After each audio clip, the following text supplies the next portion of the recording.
Kabemba dessin animé.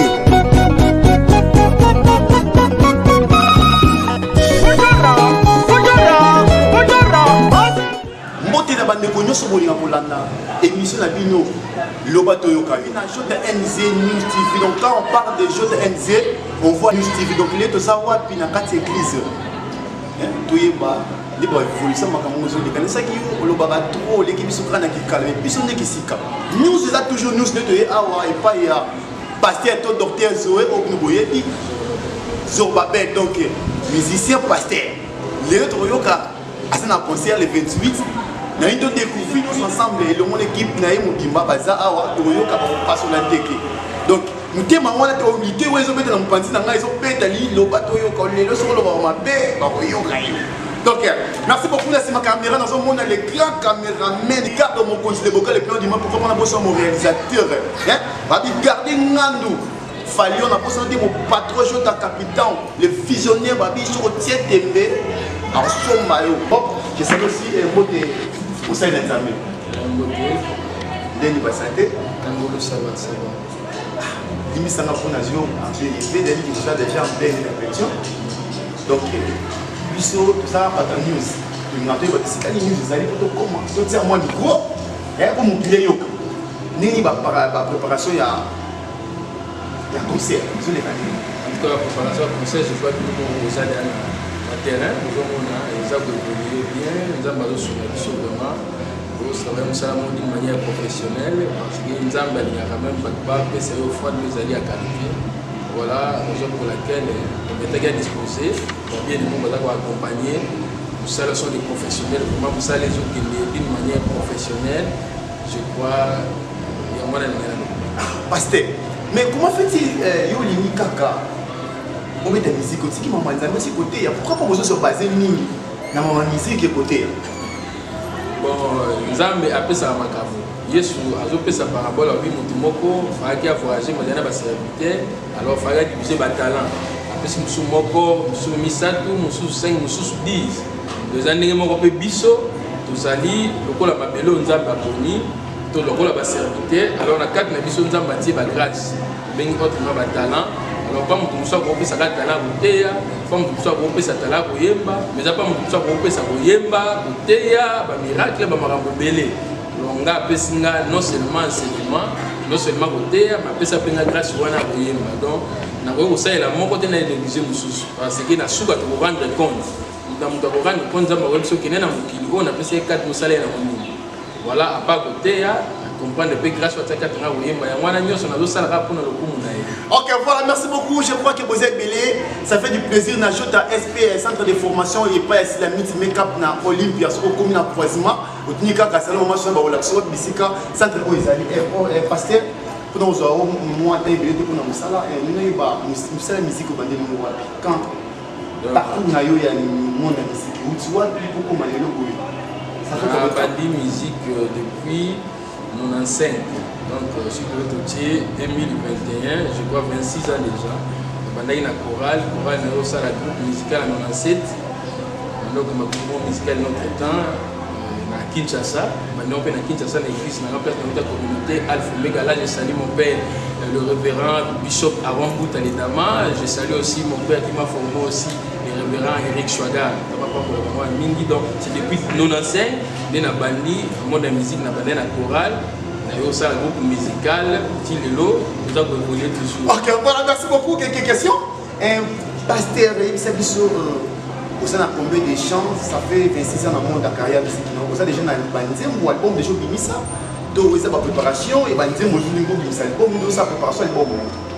Bon donc vraiment bandi ne siko moi ni ma Nzambe tambola parcours ya batan mais mingi na domaine du ministère ba o ba yebinga mingi ba yebite na yembaka surtout na mboka ngola ba yebinga domaine du ministère comme un enseignant comme un docteur de la parole muto asala ba conférence muto asala école enseignant ba serviteur mais mingi ba ko découvrir grâce donc Nzamba Monica était qui ayebisinga non siko na tellement na domaine de musique donc après concert toujours que le maman organisé single mo ya 4 chants les pour moi l'album de Chito Sakayango ezaki alléluia na Yesu je crois la deuxième chanson de Peter Koyemba bato bakotuna ngai pona nini do titre album ya mwana alléluia na Yesu et naza plus de 15 chansons déjà au naza moyanga moko donc pourquoi alléluia na Yesu pourquoi on a un titre on a alléluia ndenge batekeli yo to okaki mutu moko boye to même okala lokola mateya alléluia amen pourquoi alléluia amen quand même déjà alléluia na Yesu alléluia li koloba que la gloire soit rendue à Dieu donc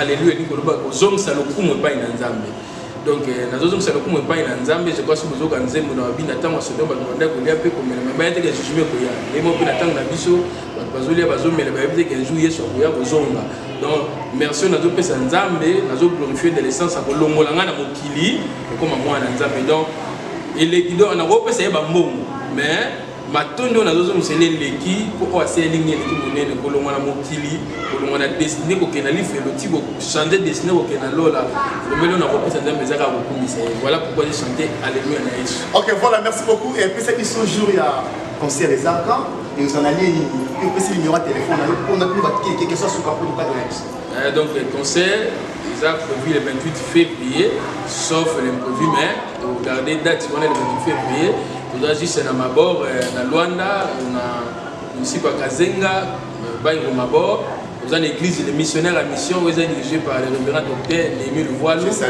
vous allez à partir à 14h30 bana nzambe nyosho bisika bozali boye eza ofele za mbomote vous allez pour célébrer notre Seigneur Jésus-Christ.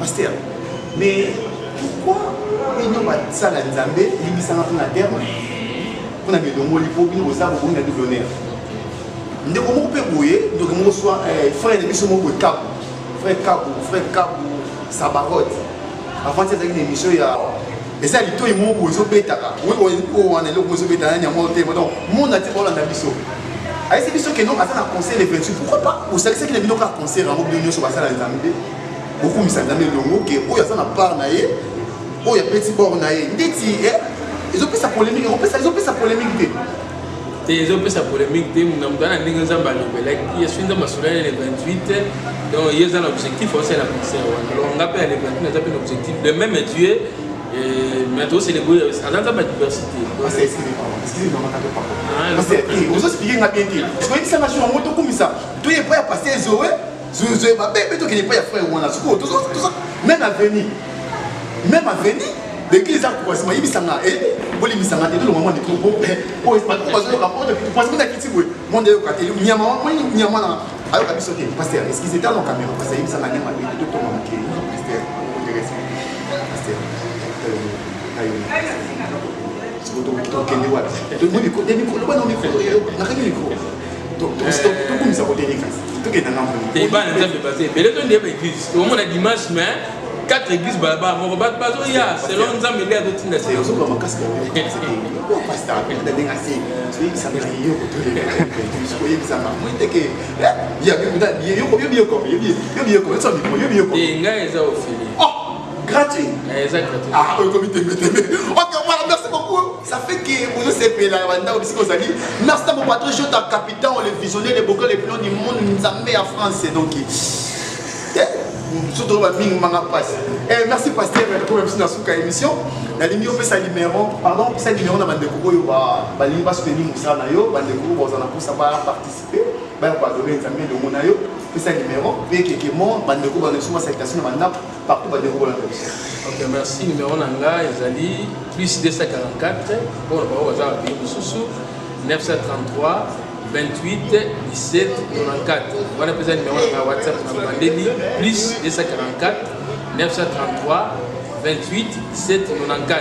Donc Karamaraté, même numéro n'a pas WhatsApp, il y a pour ça contacter Ngai, le domaine de connaissance à Makamanzambe, le domaine de Mamaroye, vous avez pour soutenir Bisso, vous avez pour ça soutien financier surtout. Vous avez pour ça Nayango. Bateau pe bandeko pe bazana na Luanda participation na bino est important boye longo to comme sankolo je crois na pesa des adresses vous avez mabor masolo église missionnaire à mission et pour les salutations na zo pesa bamote mingi na papa na mon père spirituel le révérend Arombuta de Dama docteur Chwaga et na zo pesa sumbote na monte mananga mon chéri maman bananga Cornélie Moutoulou Zorobabel spécial bananga bamote belé na NTP banda Zorobabel pour bazo accompagner awa le patriarche le Pichou solo Vous avez Joël, Misapia, le bas, si vous avez un bêta, Ange, Misakolo. Pasteur, c'est pas vraiment pardon. Nous avons une mission. Au Tumbo, ils sont potins. Nini sur le Pasteur. Ah! Boss, je t'aime, Marabo. Autant que Pichu solo. Tout solo. Pichu, non, pas ça, on peut dire, parce que nous avons une mission. Donc, parce que la question, nous la question. Pichu solo. Awuti et pas, il y a Maman Sophie. Siko, ndenge namoni na bomba ki na ngai makambo mais yo mosali o tumoli ngai comment biso bato yo kato pardon la scène à la caméraman ya pousa mukena parce que na mboda fana zongo na papa mbote papa ba pichu ko papa to moni awa e pa ya passer so we oye ko sunga ke kato no ke orchestre babi ke équipe banda est-ce que le mot se comment il pas Sophie ozo sunga papa to isa pena na passe non donc c'est-à-dire tout ça na so pas Maman Sophie. Sauf que maman a monté un voyage dans le champ ici. Mais le monde a besoin de batailler, on passe à bien dans notre travail. Et tant que vous savez, il faut que vous ayez un bon parce que nous avons un bon là. Mais talent, on dit que les gens ils ont la télévision, il faut que vous distribuez vos salles partout pour que vous voyez sur tout le monde. Ah, vous avez dit que vous avez dit que vous avez dit. Non. Je dis que c'est-à-dire que vous avez un bêtis, parce que vous avez une poche. Mais biso tozoba kokusa mosala pour okende. Ok, moi quelques mots de la bande de Kobola na biso partout passant dans le monde et moi Sophie je salue aussi. Bande de tout on a président partout dans le monde donc ça moi quelques mots de poto de Carabiso. Le président va me faire pas maman pas famille ici. OK. Ça pas. Le président mot de payer pas papa le ramasser là pour commencer le PDA. Le président mot de pas madame na Juliana Makanda qui va na nyoso en fait que bana nzambe nyoso to kuta na le 28. Oyo docteur Zubabel vraiment pour la télévision pour le salam musuto yoki batu na nzambe chambo de maboko yeni asana mama ya karili to les élèves ba c'est alors rien n'empêche que nous qui te mettre tout ça salam pour le temps na yebo ya télévision to tient maboko en fait comment dire. Ok, voilà, sur ta NZ, on va News TV. Donc, merci à mon patron Jota. Makambo ne fait bon au Kamote immortel Bakanda. Papa pour nous comment souka na lingaka. Miko yema bibi vous connaîtrez la vérité vous affranchira. Na lobi vérité. Parce que na ngati ko boité na lingi manze bomo to kabona masha mobo ata mo rumba wana. To kumisa ka ko biso ka ki Yesu. Na tiki micro, papa ma keke nze micro. Singa nze moto beta po to kumisa za masambe. Na biki ba grâce chanter bazao ba Yesu makasi bazao mais en tout cas.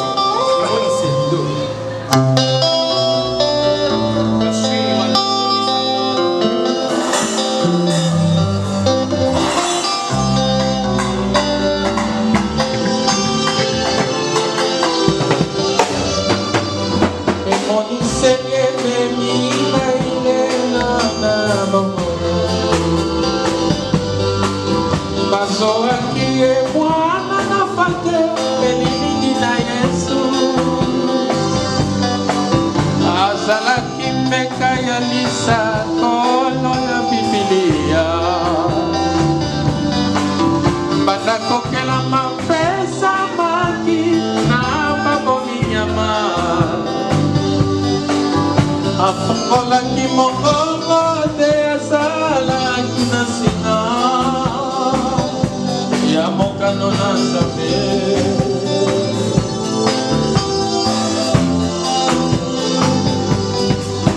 ikela muya likolo pe na seto ela kabongo asi Yesu ompona kikoku pela sena ina yo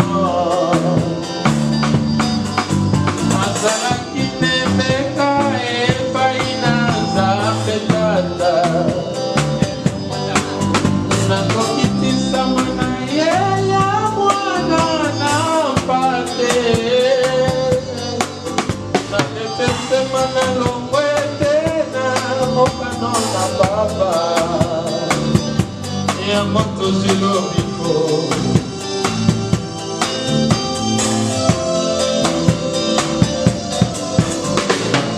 tala mwana na pate na nzambe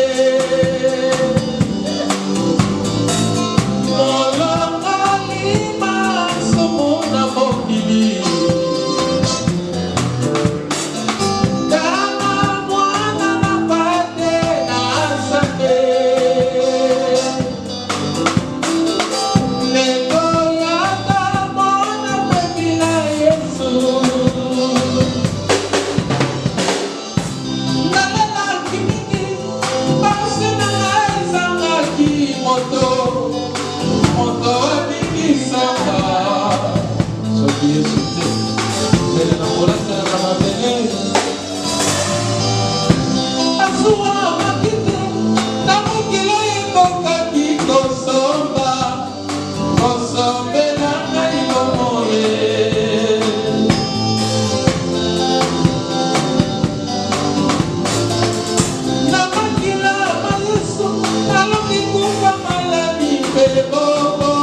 Nzambe de combien de émission na biso le bato yo kayo je crois que boyoki pasteur Jafet va Zoé Zorobabé OK merci je crois que vous avez épelé pour ces pays donc pour soutenir le ministère en tout cas on est bon Nzambe za biso le ba malama beto fula n'était qui si mon beauté so a raté voilà merci beaucoup j'ai fait du plaisir s'abonner massivement à la chaîne biso JNZ News TV donc rien que la news pour na bisa yo ke ngalelo no bi mona droite sinon bi masina gauche merci en tout cas bon travail merci pour la